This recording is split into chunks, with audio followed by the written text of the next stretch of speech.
नमस्कार, साक्षीज रेसिपीज मराठीमध्ये आपले सर्वांचे स्वागत आहे।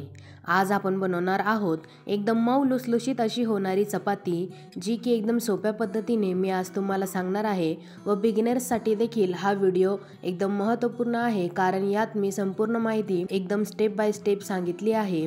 चला तर मग व्हिडिओ संपूर्ण बघा आणि जर तुम्हाला व्हिडिओ आवडला तर व्हिडिओला लाईक, शेअर व चॅनलला सबस्क्राईब करायला देखील विसरू नका। चला तर मग सुरू करूया। इथे मी 2 कप पीठ घेतले आहे। आता यात मी घालत आहे चवीपुरते मीठ। मीठ इथे मी व्यवस्थित मिक्स करून घेतले आहे। आता यात मी थोडे थोडे पाणी घालत आहे व अशा प्रकारे मिक्स करत आहे। पुन्हा एकदा थोडेसे पाणी घालून पुन्हा एकदा पीठला आपल्याला व्यवस्थित मिक्स करून घ्यायचे आहे। अशाच प्रकारे थोडे थोडे पाणी घालून पीठला मिक्स करून घेत आपल्याला पिठाचा एक गोळा तयार करून घ्यायचा आहे। इथे तुम्ही बघू शकता, इथे मी पिठाचा एक गोळा तयार करून घेतला आहे।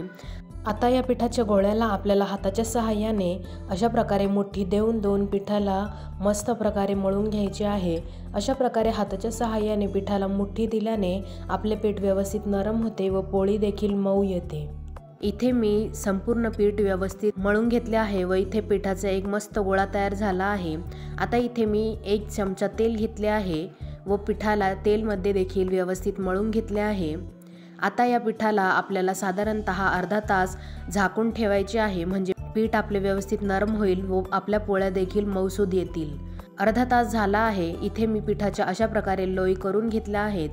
आता इथे मी पिठामध्ये लोईची एक बाजू बुडवली आहे व त्या लोईची अशा प्रकारे छोटीशी पोळी लाटून घेतली आहे।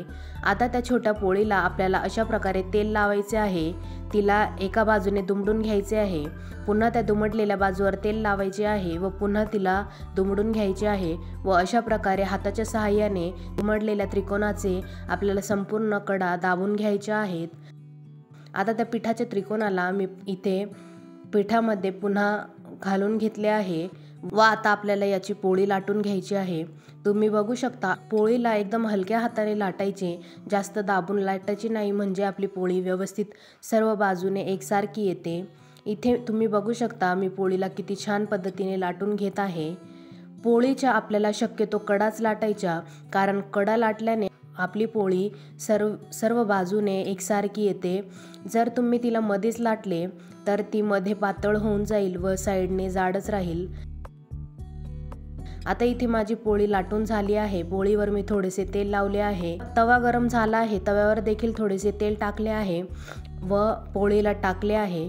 पोळीला आपल्याला थोडे थोडे बबल्स येईपर्यंत एका बाजूने शेकून घ्यायचे आहे। तुम्ही बघू शकता पोळीला एका बाजूने बबल्स आले आहेत। आता तिला मी पलटून घेत आहे। पोळीच्या दुसऱ्या बाजूला देखील आपल्याला व्यवस्थित 1 ते 2 मिनिट भाजून घ्यायचे आहे। आता इथे मी पोळीला पुन्हा एकदा पलटून घेतले आहे आणि तुम्ही बघू शकता पोळी किती छान फुलत आहे। आता पोळीला मी थोडेसे हाताच्या सहाय्याने तेल लावून घेत आहे दोन्ही बाजूने। तुम्ही चमच्याचा देखील वापर करू शकता। इथे मी हाताच्या सहाय्यानेच तेल लावून घेत आहे। आता इथे मी पोळीला अशा प्रकारे दुमडून घेत आहे व तिचे काठ व्यवस्थित भाजून घेत आहे। अशा प्रकारे पोळी दुमडून घेतल्याने तिचे काठ व्यवस्थित भाजले जातात। इथे मी दोन्ही बाजूचे काठ दुमडून व्यवस्थित भाजून घेतले आहेत आणि तुम्ही बघू शकता आपली पोळी तयार आहे। आता या पोळीला आपल्याला काढून घ्यायचे आहे। तुम्ही बघू शकता किती मऊसूद पोळी आपली तयार आहे व तिला किती छान लेयर्स आले आहेत। इथे मी तुम्हाला हाताने दाबून दाखवते किती मऊसूद आपली पोळी बनली आहे, किती नरम पोळी बनली आहे। अशाच प्रकारे इथे मी दुसरी पोळी देखील तुम्हाला लाटून दाखवते आहे। पुन्हा एकदा मी एक लोई घेतली आहे, तिला थोडेसे पीठ लावले आहे व तिची छोटीशी पोळी लाटून घेतली आहे।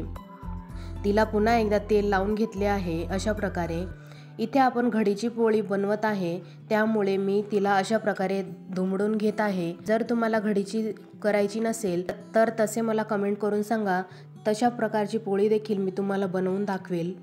इथे पुन्हा एकदा मी व्यवस्थित पोळीला दुमडून घेतले आहे, तिला पीठ लावले आहे व पुन्हा एकदा त्याची व्यवस्थित छान अशी पोळी लाटून घेत आहे।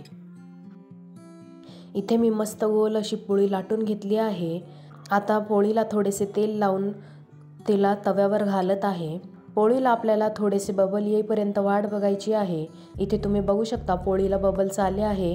आता आपण तिला पलटून घेऊयात। तुम्ही बघू शकता की किती छान एक बाजू भाजली गेली आहे। आता दुसऱ्या बाजूला देखील आपल्याला अशाच प्रकारे भाजून घ्यायची आहे। किती छान प्रकारे आपली पोळी फुलली गेली आहे। आता पोळीला मी थोडेसे तेल लावून घेत आहे। पुन्हा एकदा दुसऱ्या बाजूला देखील तेल लावून घेतले आहे आणि आपली पोळी किती मस्त प्रकारे शिजली गेली आहे व पोळीला आपल्याला दुमडून तिच्या कडा देखील आपल्याला व्यवस्थित भाजून घ्यायच्या आहे। अशाच प्रकारे तुम्ही चपाती करू शकता। सोपी पद्धत आहे। आपल्याला खूप अवघड वाटते की पोळी करणे खूप अवघड आहे, पीठ मळायचे कसे, परंतु खूप सोपी पद्धत आहे। तुम्ही देखील रेसिपी नक्की ट्राय करा व मला कमेंट करून सांगा तुम्हाला रेसिपी कशी वाटली। जर तुम्हाला पोळीची ही रेसिपी आवडली असेल तर व्हिडिओला लाईक शेअर करा व चॅनलला सबस्क्राईब करायला विसरू नका व अशाच नवनवीन व्हिडिओजसाठी चॅनलला नक्की सबस्क्राईब करा। धन्यवाद।